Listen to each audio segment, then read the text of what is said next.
March মাসে আমাকে পরিমাণের বাসায় কাজে নিয়োজিত হয় আর কি। আর এপ্রিলের 2 তারিখ আমি নির্যাতিত হই। বাচ্চার খাবার নিয়ে সামান্য বাচ্চার খাবার ইস্যু করে আমাকে মারধর নির্যাতন শুরু করে।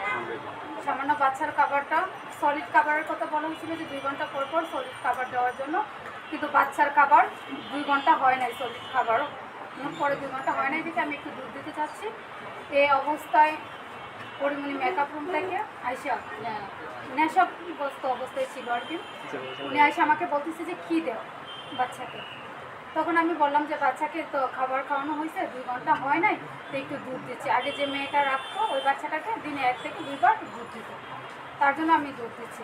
আর উনি আমাকে এটাও বলে নাই বাচ্চাকে কি আর কেমনে করতে হয়, কোন খাবারটা কেমনে দিতে হয়, এগুলো আমাকে দেখাই নাই, বলেও নাই। ওই মেয়েটাও বলছে।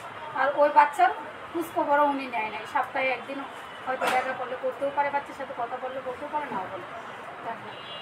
তারপরে এইগুলা নিয়ে মানে আমাকে বলতেছে যে দুধ কেন দেস, দুধ কে বলছে তোকে দিতে। তাহলে আমি বলছি যে আগে যে মেয়েটা রাখতো সেই মেয়েটা তো দিনে 1 বার করে দুধ দিত, এটার জন্য আমি দুধ দিচ্ছি।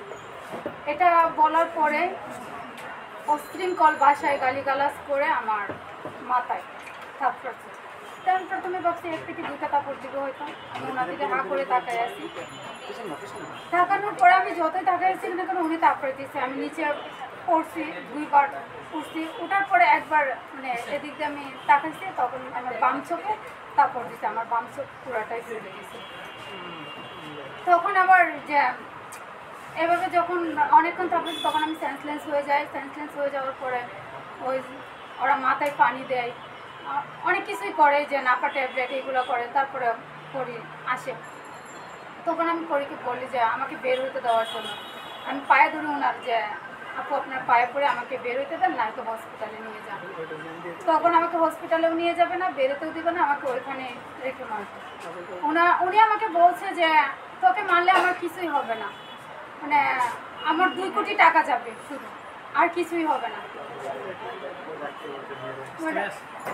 এরকম ভাবে মারতেছে আর মানে বলছে, বলার পরে এইভাবে বলছে যে তুই কার কাছে যাবে, কি করবে, তুই কিছুই করতে পারবে না আমার। এখন এভাবে বলার পরে তো আর আমি কোনো কিছু এগোতে পারি না। তারপরে অনেক চেষ্টা করবো এজেন্সি, তারপরে হচ্ছে ম্যানেজার, ওদের সবাইকে বলার পরে আমি কোনোভাবে ওইখান থেকে বেরোতে পারতেছি না। আমাকে হসপিটালে নিয়ে যাবে না, বেরোতেও দেবে না। তারপর লাস্টে আমি নিরুপায় হয়ে 349-এ ফোন দিই।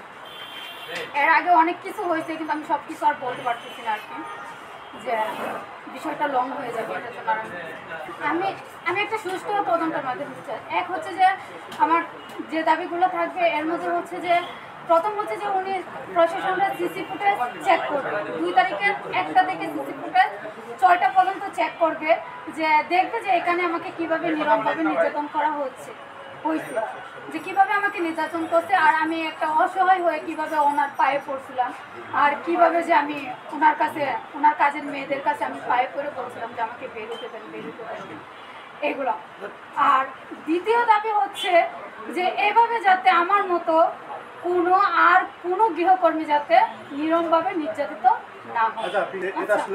আমাকে যে মারে নাই, আমি 2 তারিখ থেকেই তো আমি সিসি ফুটেজ বলতেছি।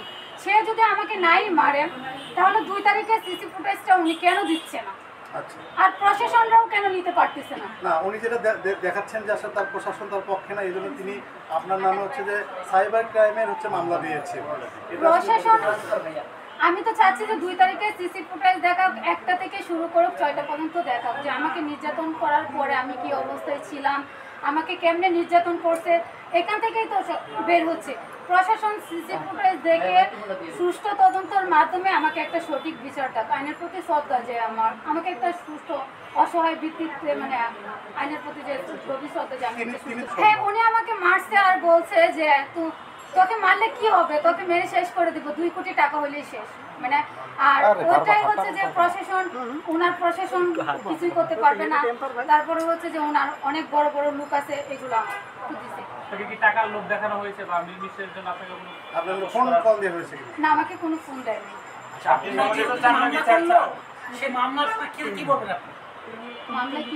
আপনার নামে সাইবার নিরাপত্তা আইনে মামলা করেছে, আপনি তার মানহানি করেছেন এবং হচ্ছে যে না ওই যে সাদিকে নিয়ে অনেক মন্তব্য করছেন যেগুলো তার হচ্ছে মান সম্মান আছে, এটা আসলে কতটা সত্য এবং যৌক্তিক? আচ্ছা, এটা যদি হয়ে থাকে তাহলে রমজান মাসে পুরো মাসে সিসি ফুটেজ থাকবে। আর ওনার যে ঘরের যে দরজায় যে সিসি ক্যামেরাটা ওটা টান দিলেই তো হচ্ছে যে আমি মিথ্যা বলছি কিনা।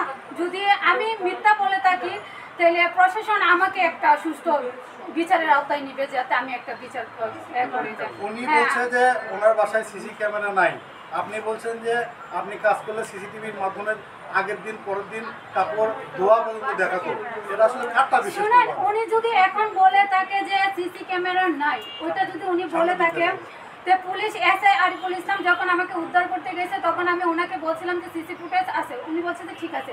পরে আমাকে ওখানে বসায় রাখা হয়েছে, বলছে যে 1-2 দিন পরে যেদিন আমি জিটি করব ওই দিন আমাকে বলছে যে তুমি থাকো, আমি ওনার বাসায় যাচ্ছি। আমি বলছি যে ভাই আপনারা সিসি ফুটেজ দেখবেন। ওনার কাছে বলছে যে হার্ড ডিস্ক নষ্ট হয়ে গেছে সিসি ফুটেজে। তাহলে ওই দিন একদিন হার্ড ডিস্ক নষ্ট হয়ে গেছে আর দরজার ওইটা দেখা যায়, এখন পুরো সিসি ফুটেজ উধাও হয়ে যাবে। এটা তো প্রশাসন বের করবে, এটা তো আমার বের করা দায়িত্ব না। ওইটা হচ্ছে যে ও তো বললোই যে পুলিশ আমাকে কিছু করতে পারবে না, তোকে মারলে 2 কোটি টাকা। কারণ যেহেতু দেখছি আমি কোনো পাচ্ছি না, আমি অসহায়, আমি ব্যক্তি, আমার জন্য কোনো আইন আছে কিনা আমি দেখছি। আর ওইটা আমি দেখে ছাড়বো যে এটা কোন পর্যন্ত যায়, প্রশাসন কোন পর্যন্ত নিয়ে যায় সেটা আমি দেখবো। আমি একটা সুষ্ঠু বিচার। কিন্তু আপনি তার বিরুদ্ধে আবার আচ্ছা শুনেন, মামলা করবেন কি? আমি মামলাটা করার পরে উনি মামলাটা করছে, তাহলে আমি মামলা করার আগে কি ওনার মানহানি হয় নাই? হয় নাই? তখন কি ছিল? না, আপনাকে নিয়েও তো অনেক তখন ভিডিও কোথায় ছিল ছাড়ছে ওনার মান? তখন কোথায় ছিল? এবং তিনি বলেছেন যে আপনি হচ্ছে বিভিন্ন জায়গায় গিয়ে ঠিক একই রকম অপকর্ম করছেন, আপনাকে এখন চিহ্নিত। আমি যা বলছি, সাংবাদিক আমাকে যা বলছে, আমি যা বলছি সব সত্যি কথা বলছি, আমি এখানে কোনো মিথ্যা কথা বলছি না। তিনি দাবি করছেন আপনি যখন সাংবাদিকদের সাথে কথা বলেছেন, কথা বলার সময় আপনার যে বিষয়বস্তু, আপনার উপরে যে নির্যাতন, এই বিষয়বস্তুর বাইরে কথা বলেছেন, তার পার্সোনাল ইস্যু বা অন্যান্য কিছু নিয়ে কথা বলেছেন, এটা সেটা আচ্ছা, দাবি করছেন। ওর পার্সোনাল ইস্যু নিয়ে আমি কথা বলছি, ও তো আমাকে মানহানি করতেছে, ও আর ওর ম্যানেজার আমাকে মানহানি করতেছে। মানে আমি নষ্ট মেয়ে, আমি যে জায়গায় কাজ করছি ওই জায়গায় ওরা যাক, প্রশাসন নিয়ে যাক, যে কোনো নিয়ে যাক, যে বলুক যে আমি নষ্ট মেয়ে নাকি আমি খারাপ মেয়ে নাকি, ওটা যাচ্ছে। সেই ক্ষেত্রে আপনিও হচ্ছে যে একজন বাংলাদেশের নাগরিক, আপনারও একটা সম্মান আছে, সেই জায়গা থেকে পরিমণি এবং ম্যানেজারের নামে আপনি সাইবার নিরাপত্তা মামলায় আইনে মামলা করবেন কিনা এটা জানতে চাচ্ছি। এটা পরে ও নেশাগ্রস্ত অবস্থায় আমাকে মারধর করছে। ওর সিসি ফুটেজ দেখলে যে বলতে পারবে যে ওর বাসায় কে আসে না আসে, সেটা সিসি ফুটেজ দেখেই প্রশাসন বের করবে। ভয় পাওয়ার কিছু নাই, সত্যি বল, আমি তো সত্যি কথা বলছি, আমি এখানে মিথ্যা কথা বলছি। সাংবাদিকরা মামলা খাইছে, আমি তো বলতে গেছি যে শেখ সাদিয়া আসছে গেছে, আমি দেখছি, বলছি, সত্যি কথা বলছি। এখন উনি বলতেছে যে মিথ্যা কথা, তাহলে এখন সিসি ফুটেজ দেখুক না, সিসি ফুটেজ দেখে প্রশাসন বের করবে। পরিমণির সাথে শেখ সাদির কোনো সম্পর্ক আছে কিনা আপনি জানেন কি এই বিষয়ে? হ্যাঁ অবশ্যই স্যার, ও আসছে থাকছে, তাহলে একটা সম্পর্ক অবশ্যই। ওইটা হচ্ছে ওর পার্সোনাল, হ্যাঁ, ওর সেক্সাতে আসছে, আমি দেখছি, বলছি যে ওর বাসায় আসছে। কার বাসায় আসছে? পরিমণির বাসায় আসছে, যে ওর যাওয়া আসা হচ্ছে। এছাড়া তো আরো মানুষ আসছে, এই যে আমাকে যখন মারছিল তখন তো সৌরভও ছিল, সৌরভ আসছে। সব মানুষকে তো আমার চেনা পসিবল না, সৌরভ আসতো 2 দিন থাকতো, 3 দিন থাকতো, আবার চলে যাইতো। সকালে